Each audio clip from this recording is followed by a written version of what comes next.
রাদিয়াল্লাহু তাআলা আনহার সাথে নবীজির বিবাহ হলো। বিবাহের পরে নবীজি জানতে পারলেন যে তিনি টোটালি নিরক্ষর, ইলিটারেট, টোটালি লেখাপড়া জানেন না, দস্তখত পর্যন্ত জানেন না। সুবহানাল্লাহ। নবীজি বলতেছেন বিবাহের ইজাব কবুল হয়ে গেছে, বিবাহ কমপ্লিট হয়ে গেছে। নবীজি বলতেছেন একজন মদিনার মহিলা শিক্ষিকাকে উদ্দেশ্য করে, টিউশন মাস্টার, মহিলা টিউশন মাস্টার, নবীজি বলতেছেন হে মদিনার মহিলা টিউশন মাস্টার, তুমি আমার এই নতুন স্ত্রীকে 2-3 মাস 4-5 মাস 1 বছরের ভিতরে মদিনার সবচেয়ে বড় আলিমা বানিয়ে দেবে। সুবহানাল্লাহ।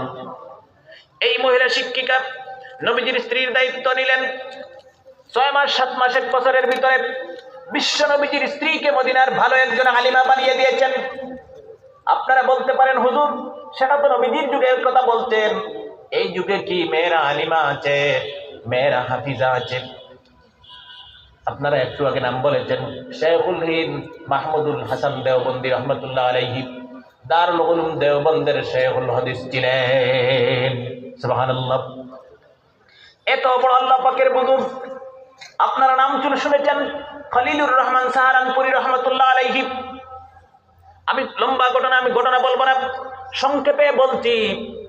হযরতে মাহমুদুল হাসান দেওবন্দি রহমতুল্লাহ আলাইহি, হযরতে খলিলুর রহমান সাহারানপুরি রহমতুল্লাহ আলাইহি, যার কাছে পড়াশোনা করে এত বড় মাদ্রাসার শেখুল হাদিস হয়েছেন, এত বড় মুহাদ্দিস হয়েছেন, এত বড় আলিম হয়েছেন, ওনাদের শিক্ষক ছিলেন একজন মহিলা শিক্ষিকা।